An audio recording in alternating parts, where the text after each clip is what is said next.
Hi, everyone, and welcome to Professionals Unplugged. Thank you for joining me for another candid conversation about work. I'm Inga Hepton, your host and owner of Medea International. So, I'm an executive coach and I am on a mission. It's to elevate people's impact and success, especially by helping leaders enhance their executive presence. With me today, I have Dr. Robin Odegaard. I'm so excited that she's with me today. She is a psychologist and a former competitive volleyball player, actually, beach volleyball player, but nowadays known as mental MacGyver. Dr. Robin provides high performance support and coaching to executives, founders, celebrities, and athletes. Our topic for today is leadership trends and building one's personal brand. And what does one have to do with the other? So, I'm really excited to have this conversation with you. I know it's such a wide topic and we can dig into so many different aspects, but I wonder if we just kind of dissect it first in terms of what's leadership. And I'm interested, what's leadership for you? So for me, when I think about the question that you asked, I think specifically about my clients who are founders, CEOs that I work with from startup through exit and beyond, and what it means for leadership for them. And when you're in the startup phase, you're often on your own and you have to lead yourself first. And so a question I like to ask clients as they get further into the journey and they have more people and there's more leadership happening, I ask them, are you still leading yourself effectively? And what does that mean? So I'd be really interested for you, what does it mean for someone to lead themselves? For me, it's always being aware of who you are and the impact you have on others. And are you still at your best and a continuous personal development? For me, that is really, really important. And maybe even asking yourself the question, do I still care enough about what's going on? Do I care enough about how I show up? Do I care enough how the people around me develop and flourish? And do I actually have enough headspace to Yes. care? Yes. Yeah. Similarly, for me, leading yourself means that you're managing and controlling the things that you do that negatively impact the situation. So, are you managing your stress levels? Are you dealing with critical thinking regardless of how much stress you're under? Are you making sure that you're not self sabotaging yourself by getting enough sleep, which in the entrepreneur world seems to be a thing they don't think they need to do, but get enough sleep. Make sure you're eating well. Get some exercise. If you aren't taking care of your physical body, you are self-sabotaging. And that for me is a big part of the self-leadership. Couldn't agree more. The reason why I brought up the care piece in terms of caring not just about yourself, it's for me, any leader who's solely caring about their own advancement and their own advantages and going up the career ladder, I wouldn't necessarily call a leader. It's probably more a manager. So for me, there's a real distinction between those two terms in there. Because leadership for me is really about the caring about the enhancement of the people around them and the people they're actually responsible for. So for me, at the heart of leadership is people, the care and the compassion and the passion for people's enhancement and development. For me, that is really at the core of any kind of leadership. And of course, right, like you rightly said, any leader with no headspace for all of that because they're not looking after themselves can't be a good leader either. And you mentioned at the top the word trends. And an interesting trend that I'm seeing in leadership now is kind of this divergence of there's the people, the leaders who are very much about I need to take care of my people and this is important and this matters. And how do they manage that while also caring for themselves? And then there's the leaders who are really, really selfish, super capitalistic, walk on people, get to the top as fast as they can, and everybody else is just collateral damage. And there doesn't seem to be a whole lot of space in the middle. There's the really, I'm going to call them good people, good humans that are caring about other people. And then there's the really like just out for themselves. And that divergence has been really interesting for me to see. Obviously, there's one of those type of people who chooses to work with me, and the other type of the person does not choose to work with me.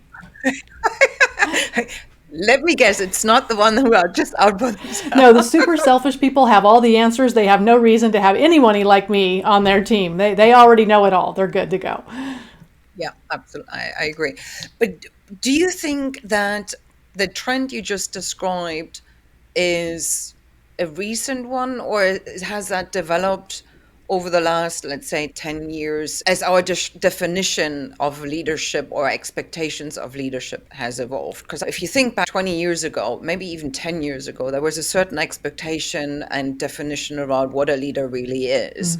And one of those things was, well, a leader needs to have all the answers, basically, otherwise they can't lead a team. Right. Whilst nowadays, there is a realization that a good leader doesn't have to know everything. The thing about a good leader is that they actually create the environment where others can do what they're supposed to be doing and what they've been hired for. And the main job for any leader is to communicate that in that matter, set a vision, act more strategically, and all that kind of thing. So that expectation has changed. Do you think because of that, that division you just described has also I increased? think we've become much more aware in the last 10, 20 years about how leading people works, how we get the most out of people. I can use sports as an example because it's a really easy example to use. It used to be that head coaches were screaming, yelling, they may even kick their players. Like they were just really aggressive about, you need to be better.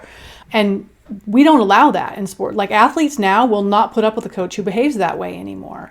And I think that that same leadership style used to be happening in business where people were just really aggressive and driving and walk over people and yell at them. And there used to be this belief that you made people resilient by screaming at them. What actually happens when you do that is the people who are already resilient or even have a trauma response that allows them to engage in that behavior will survive, and everybody else is like, I'm not putting up with that nonsense.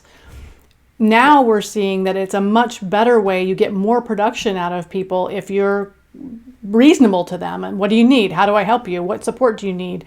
How do I make sure you have your best environment rather than just screaming at them? So I think the division is coming with people who are willing to grow and recognize, oh, wait, this is the trend. This is how you get the most out of people. And people who are really still very old school and just want to scream and yell and be selfish. Yeah. Well, fingers crossed at some point that'll just die out, that expectation, when I it hope. when kind of the old guard is gone. I worked under people who screamed and I hated it. Oh, God. I recently told a story about one of my former managers. I mean, that's kind of almost decades ago, back home in Germany. Needless to say, he didn't make it long in the organization. He was let go very, very quickly simply because he created such a toxic environment where he tried to bet everybody against each other. Fortunately, we were already a great team, so we had enormous amount of trust amongst ourselves. So he wasn't able to put that wedge in there, although you could already feel some of the cracks. But he was so bad that he actually spoke behind people's back. And I don't know why, but he had the impression about me that I was a cold-hearted B dot dot dot. And he actually voiced that What? to other people behind my back and then said something. I mean, the expression in German is much better, but if I translate it word for word, he would say, I'm so cold, I probably pee ice Oh cubes. my goodness. Yikes. Yeah, yeah. And it didn't go down well. So I think he made it not even through his probation Well, period. good for the leaders above him for recognizing that. I feel like so often people like that make it a couple of years before it gets realized like this isn't working. So yay for your management for realizing this is not a good fit. Other factors played a role in there. I think he was trying to chip away on his manager's position as well in order to get some headway. Yeah, so all of that just didn't work out. So fortunately, that's not a trend that's developing. Yeah. What other trends are you seeing and experiencing? Well, because of the space that I work in, I'm experiencing the people who are like I need help. I need somebody who will support me. And I think that that's growing. If I think back to when I was in the corporate world, when you used to get an executive coach because you were being managed out, that was, executive coach was like a death nail when I Mm, was working in the corporate world. I think now what I'm seeing more is that companies are hiring executive coaches for their really high performers, the people they really want to help move along faster. And the individuals, like the CEOs who decide to hire me, are the ones who recognize it's not because they're broken, it's because having a coach makes you better. And I'm pleased to see this attitude. Like, you see it in sports. All professional athletes have coaches. Sometimes they're team coaches and then individual coaches that they hire. They have multiple people with skill sets. I'm starting to see that in the corporate space as well, where people are realizing I make better decisions when I have someone business savvy, empathetic, and willing to tell me the truth that I can bounce things off of. And I got to tell you, so many times my clients will say to me, I've never said this out loud to anyone. And it makes such a mm. difference for them to be able to say it out loud in a safe space with someone that they know. I'm not going to just, oh, you're awesome. I'm not going to cheerlead them. I'm going to say, okay, let's figure out if it needs fixing, how to fix it. Yeah.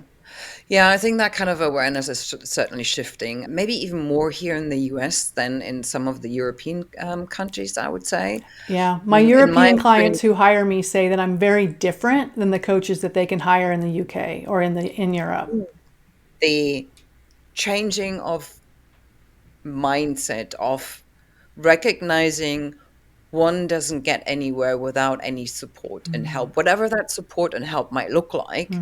I think that recognition in itself is changing or kind of coming more to the surface, as well as the acceptance of help and actively seeking out assistance, whatever that might look like, whether that's a coach or that's a mentor or any kind of other resources and support system, as well as the acceptance and the willingness to keep learning. And learning doesn't end just because you are at a certain age. Well, you know, you were at a talk that I did recently, and one of the things I did throughout the talk was recommend, oh, read this, read that, check this out. You want more information on that? I've read this book. It's a good one. I cannot imagine a world where I wasn't taking in information. Just this morning when I was working out, I was listening to a book. And drawing the bridge from leadership and leadership trends and what leadership means to our other topic, personal brand and the personal brand development. Where do you see the synergies? I think that personal branding has become so, what's the word I want to use?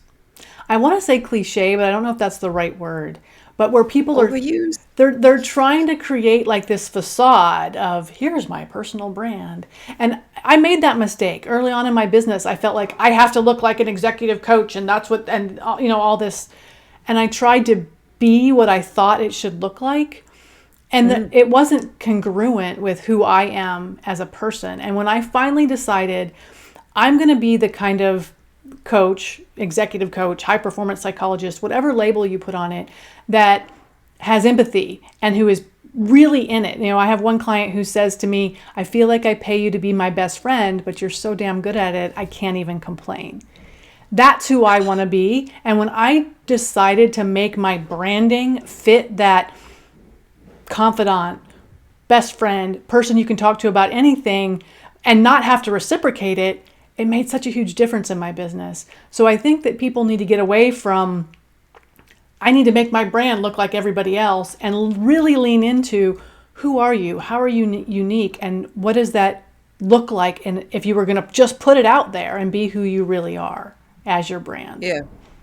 So basically, it's about the authenticity, authenticity and credibility. Really, that makes all the difference. Keeping in mind, who you are as an individual, what value you add, and then how you actually show it to the world, the true you without any But you fears. know what the challenge with that is, and this was the challenge I had, was that that kind of personality was so natural to me, I didn't realize that it was branding. I didn't realize it was a thing. It's just like, well, that's just who I am.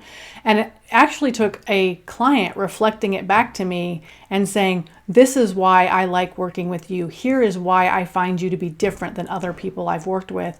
For me to go, oh, I didn't even know that was a thing. So I guess the encouragement I'm putting out there is ask other people what makes you unique, because you probably don't know because it's so natural to you, you don't notice it.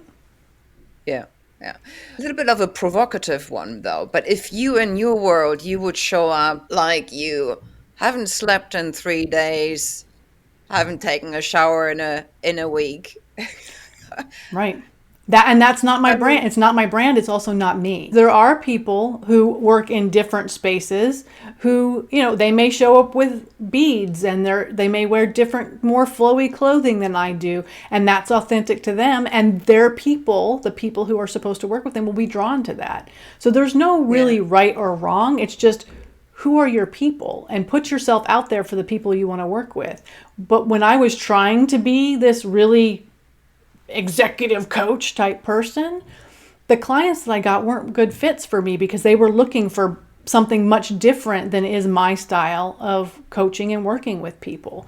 When I was more willing to be, hey, this is what my style is and this is how I work with people, the people who chose to work with me were much better fits.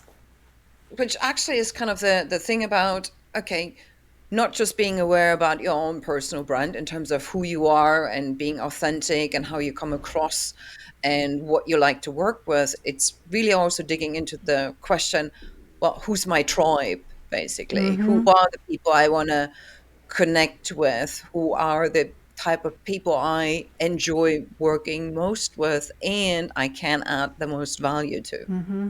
Don't contort yourself to fit into an existing tribe. Be yourself and let that tribe find you.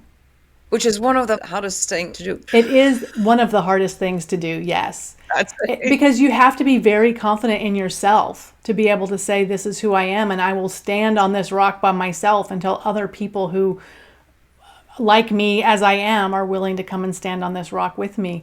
The other thing, and I'll put this as a caveat here right at the very end, you have to be willing to say numbers that make sense for you to be able to make a living. If you're going to be a coach, if that's your goal, you've got to be willing to say numbers that will allow you to make a living at it. Don't give away your talent. Any other thoughts coming to mind when it comes to synergies between leadership trends, and personal branding, and what that means for us as coaches, as well as for the people we work with and support?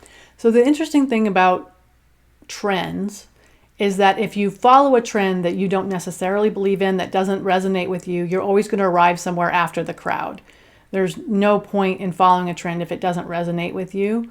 But I would encourage people to kind of look at where is it going, what resonates with them, how does that fit into who they really are and the work that they want to do, and what does that mean for the personal brand that they want to put out there. And I have one client, he's a leadership executive working for a coaching team. And he kept his private life very separate from, like, this is my professional life, this is my private life. And I asked him why, because he has some really interesting hobbies. And I'm like, why don't you ever share your hobbies? Why do you not want people to know about your hobbies? He's like, well, I don't want them to think I'm weird. And I'm like, what if they think you're interesting? What if that?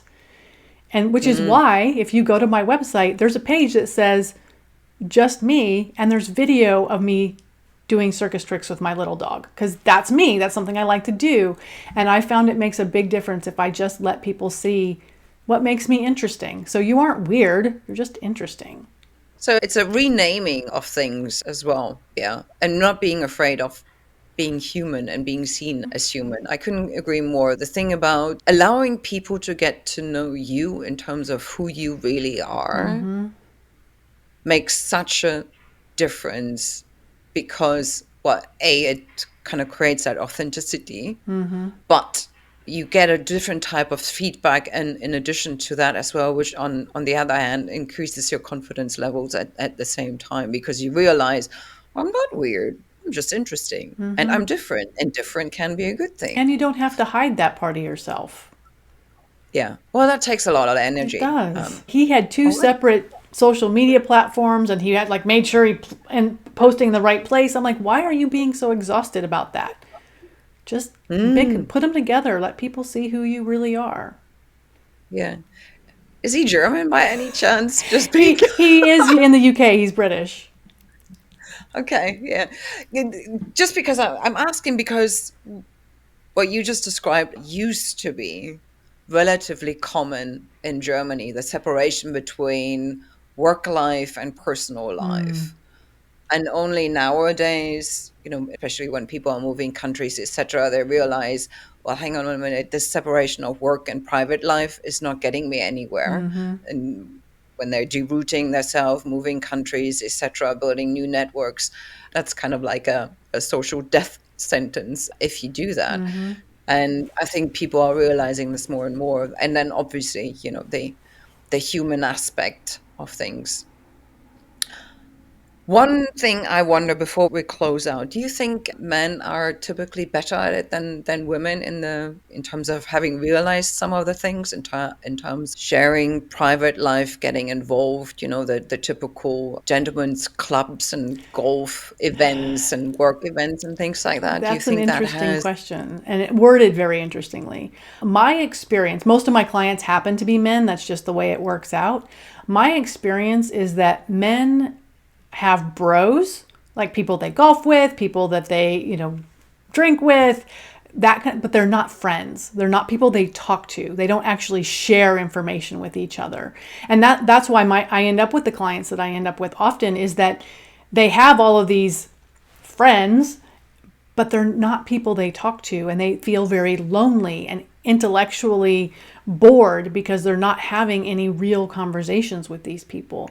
Conversely, I feel like women do tend to have girlfriends that they chat with, but unfortunately they're not getting good advice because none of them actually really have experience. And so the female clients I do get, who are often CEOs and founders, will say, I have good girlfriends, but when I try to talk to them about my business, they glaze over, they don't understand.